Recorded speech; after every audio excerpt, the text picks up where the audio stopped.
So we have the pleasure of having with us today Giulio Bertelli.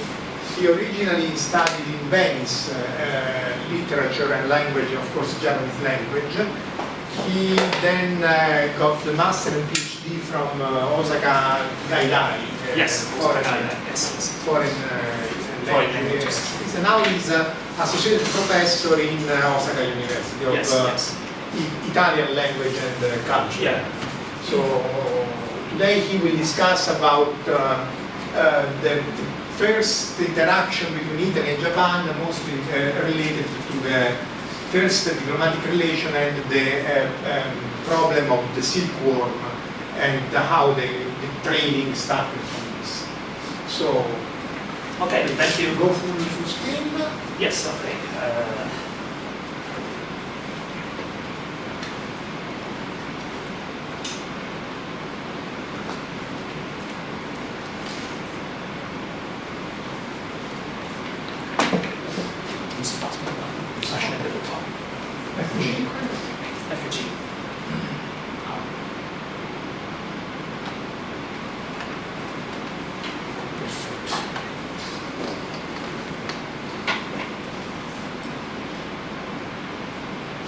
Okay, good afternoon everybody. I'm going to start this presentation about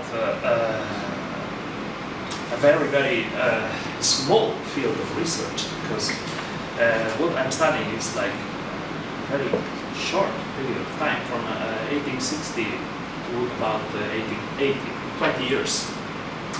And during these 20 years, relations between Italy and Japan were very close, because, well, for different reasons that we will see inside this presentation. Then, let's start with this, with the first part, and I'm going to explain, first of all, the meanings of doing such a research. First of all, this is an almost unexplored field of research, because nobody in Italy and Japan, well, very few people in Italy and Japan research about this topic. And also, this field, this research field, gives us the chance to discover some interesting documents, diaries, letters, which are sleeping in public or private archives for more than a century. And they show us really interesting things about old Japan, which usually are not found in Japanese documents. And especially focusing on the beginning of Italo-Japanese relations can help us to understand better how these relations developed in the 20th century. So it's very important to study this part of history. Then I would like to talk about the sources. This kind of research, since hasn't been made before so much, needs some primary sources to write history from zero. And this information can be found mainly in archives, public or private archives. Also, many documents, many letters or diaries can be found also in private houses. So you have to call many people and ask them if they had some people, some relatives who used to go to Japan like 150 years ago. So, well, it's not easy to obtain this kind of documents, but sometimes it's very, it's a big pleasure to find something. And all the informations that are included in these diaries or letters are like the pieces of a huge jigsaw puzzle, and so we have to think how to put them together and just where to place them. Just think about that, and in this way, the picture of Italo-Japanese relations gets clearer and clearer, so we can see in a better way. Then, well, I'll talk a little bit about Italian history first, and then Japanese history, very brief way. First of all, in 1850s, Italy was heading towards the unification, and before 1871, that's the year that Italy has been unified. Italy was a conglomerate of small countries, and everyone with its language, currency, particularities. And many of these countries were directly or indirectly controlled by Austria. And after 1848, which was the year of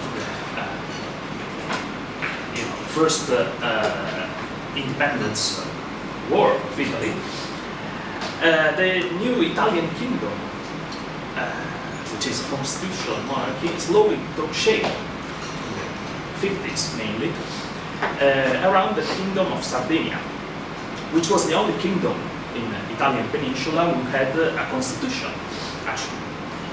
It was the most modern kingdom inside Italy. And the three key persons who led to unification were Garibaldi, which, well, first of all, Mazzini, Giuseppe Mazzini, let's go chronologically. We have Mazzini first, who was an ideologue and a Republican, but his ideas weren't enough understandable for Italian people of that time. Italy became a republic just in 1946, so he was a century too early. And then we have Camillo Benso, Conte di Cavour, who is a politician, very skilled politician, which is the person here in the middle. This is Mazzini. This is Cavour. He was a very, very skilled diplomat, and he could lead Italy to unification. And then we have Garibaldi here, who is the military commander who led an expedition to southern Italy, and he conquered southern Italy and gave it to Sardinia Kingdom. And this was the process who led to unification of the peninsula. And as you see, Italy was very, very divided in many countries. The most important, I told before, is the Kingdom of Sardinia here, which comprehends the Piemonte region and this Sardinia island. But most of the but politics, the center of politics was in Torino. Then we have Lombardia and Veneto, Lombardo-Veneto Kingdom, which was controlled by the Austrians, Austria, Habsburg. And then we have many small countries around here, Parma, and Ducato di Modena, and then Ducato di Toscana. And then we have the Papal States here. In the south, there is the Kingdom of the Two Sicilies, which fell in 1860, where Garibaldi came from here and conquered the entire south of Italy. And then from Turin, the army of the Kingdom of Sardinia came down and conquered this part, except the Lazio. This part. And then the two armies, Garibaldi's loyalists and the army of Sardinia Kingdom, they just met up here in Teano, close to Caserta. And this is the accomplishment of, well, the birth of Italian kingdom. And then, about Japan, we can say that, well, everybody knows its history, especially in the 50s, because Japan was forced to open the country when Commodore Perry arrived with the black ships. And then, after this, the Bakufu was almost forced to sign some treaties with the foreign countries, especially Western countries, which were the United States first, then Britain, and then France, Russia, Holland. And then this is happening in 1858. Then in 1859, there is the opening of the ports, especially Yokohama was the main port open for foreign trade. And since then, Western powers start to interfere with Japanese internal affairs, especially France and Britain, because France was on the side of the shogun, while Britain was on the side well, at the beginning there were some troubles. There was a war between Satsuma and England. After that, the southern domains, the farthest domains, were going to stand together with Britain and fight the shogun. And after this, at the beginning, the foreigners were not so welcome, we can say, because many foreigners were cut off along the street in different open ports, in Yokohama especially. And so many foreigners who were living there in that period were so afraid of going around by themselves because they risked their life. And some xenophobes, samurai, were trying to kill them with a katana. And but anyway, slowly but steadily, the foreigners has become welcome into Japan, especially after the Meiji Restoration, which happens in 1868, as you know. And after this year, a new government, the Bakufu, the shogunal government, fell, and a new government started, took its place, and started a series of reforms to change the country and to modernize it and westernize it, especially. Then we have some pictures of black ships and Commodore Perry coming to Japan. And this is a map of Japan with these zones which were controlled by the shogun, and these other domains which were four domains: Choshu, Tosa, Hizen, and Satsuma. The four domains which are far away from the shogun became powerful, so they could throw down the shogun. Then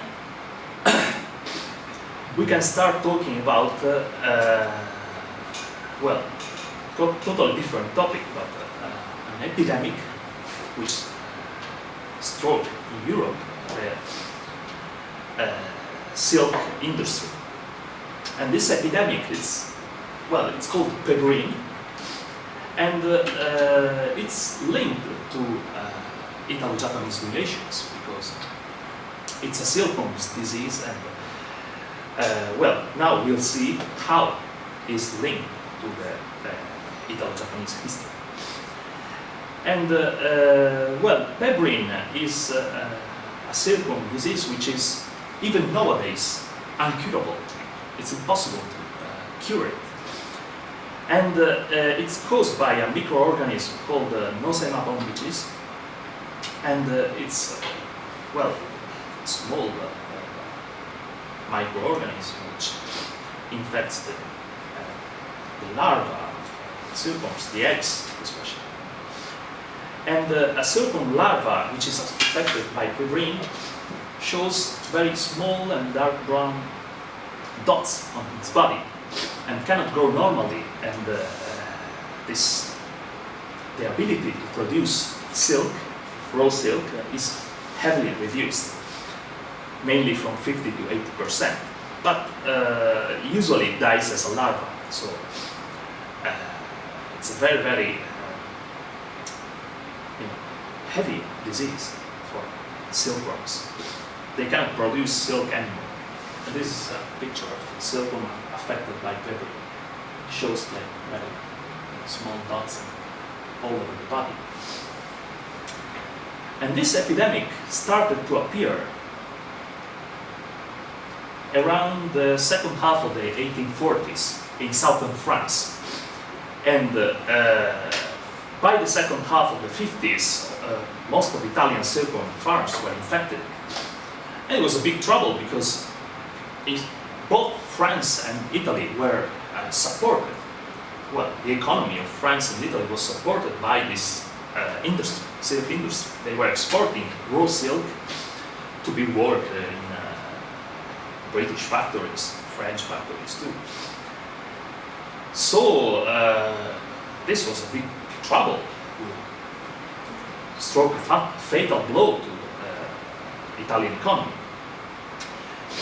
And of course, in the 50s, in Italy and France, many experiments were made to try to treat, to cure this disease, but no experiment got any, was successful. And then scientists weren't able to find a way to stop or prevent further expansion of this epidemic by that time. And the only thing which could be done in order to save Italian silk industry was to reach some unaffected regions, go to other different regions and find some unaffected eggs for silk, well, silkworm eggs. So many people had to go around the world to find these small eggs which had to be good quality and unaffected by Pebrine. So this situation gave birth to a new kind of job, a new kind of business, which was the silkworm-egg trader. And these kind of traders were very, very courageous people. They had like really guts to go around the world in that time, go to unknown countries and go all around the world. And many of them, they were fighting also with Garibaldi. They didn't have any fear. They didn't fear anything. And they were so courageous, we can say. And they started to move from Italy to Italy and southern France to, first of all, to Eastern Europe, Bulgaria and Polonia and Poland, Romania, and so on. And then they arrived to the Middle East, in Persia, and then Bangladesh, and then China. And they kept on traveling all around the world to find some silkworm eggs, which should have been good quality. But mostly the quality of the eggs found in those regions wasn't so good, and so the silkworm farmers were so disappointed, and there was no chance to find more eggs good quality. And the last chance was Japan. So these silkworm traders had to move to Japan, to cross the sea from China and move to Japan. But at that time, Japan was just being opened, because we are talking about the end of the 50s. So it's just right the time when the treaties went on effect and the ports were open. Then, so they had to move to Japan in order to save Italian silkworm industry and economy. And of course, they knew anything. They didn't know anything about Japan, and they had no information whatsoever about this country. But when they start moving to Japan, first people who went to Japan and brought silkworm eggs from Japan were the French, and they found out that the Japanese silkworm eggs quality was pretty high for the standards of the time. Of course, they weren't as good as Italian silkworm eggs, but still the quality was acceptable. And since Japan was is an archipelago, and since at that time foreigners couldn't get in the internal regions of Japan, it took longer before Pebrine started to affect Japanese silkworms. So the situation gave a chance to these traders to buy eggs in Japan for almost 20 years and keep on carrying them back to Italy and France, of course. And the first Italian silkworm-egg traders who came to Japan were here in 1864. But since the Italo-Japanese treaty wasn't signed yet, they couldn't move, they couldn't do anything. So they had to rely on French traders. So they had to pay some commission to them too. So it wasn't so good for them. They were kind of disadvantaged. And also, under the Tokugawa regime, it was forbidden to export these eggs. So there was no way of taking them. The only way to take them back to Italy was, illegal trade, illegal commerce. So they were forced basically to export illegally. And this was a big trouble for Italian silkworm-egg traders. Well, the eggs were good, but they couldn't make negotiations with the merchants. So,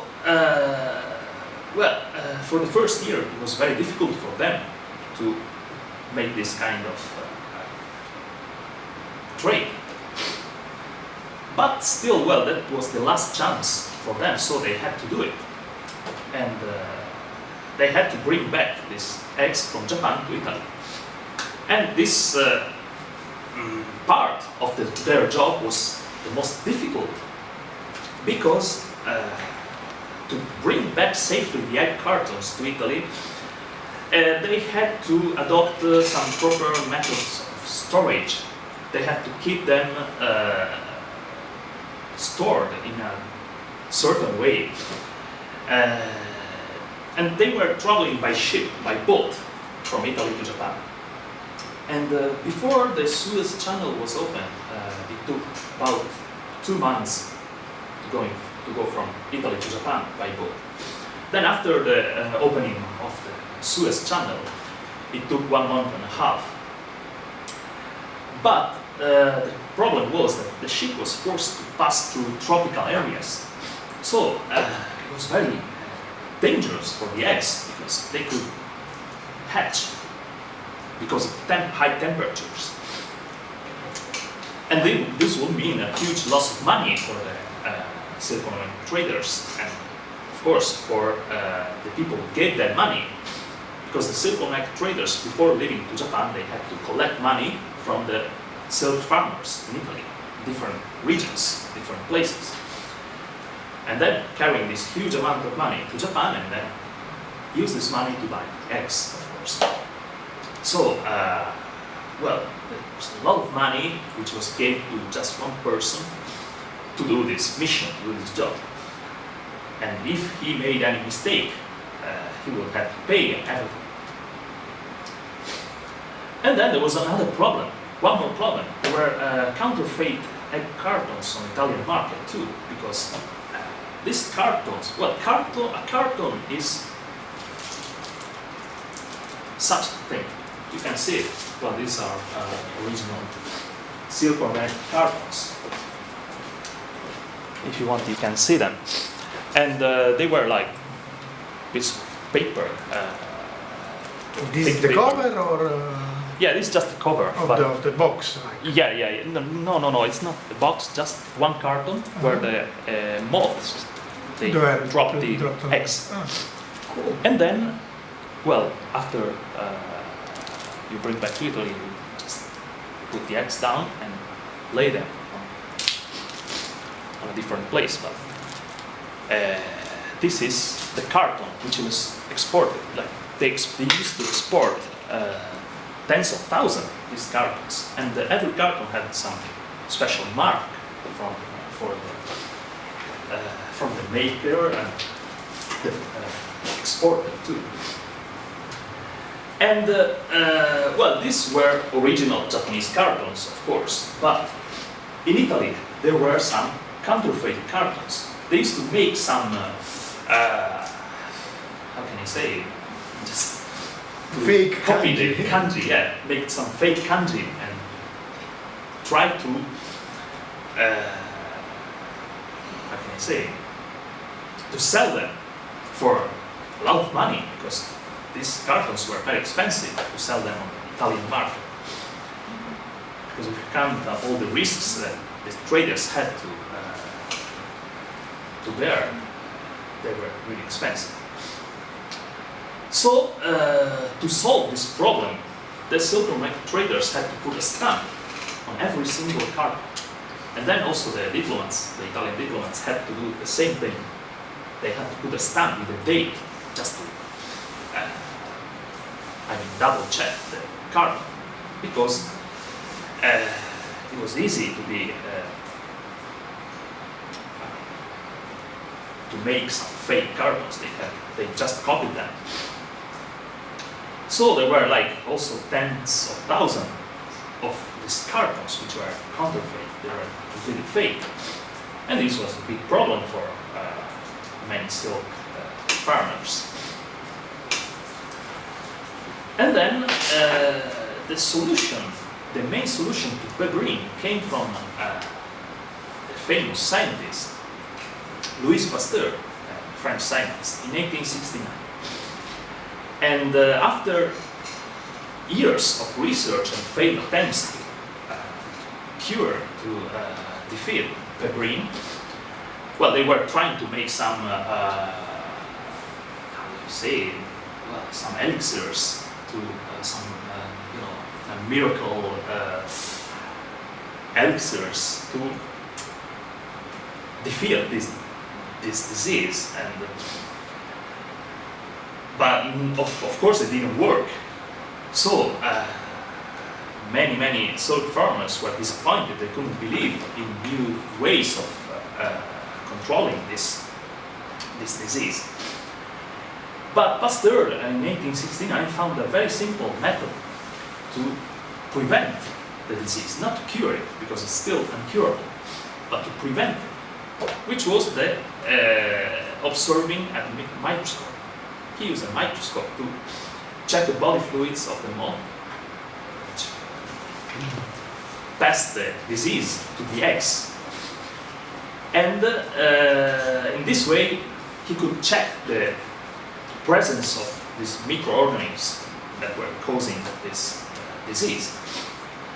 And then this way they could select unaffected eggs and separate, isolate them from the affected ones. In this way they could more or less stop the diffusion of Pebrine, but there was a problem. Well, there were some problems, because of course such a micro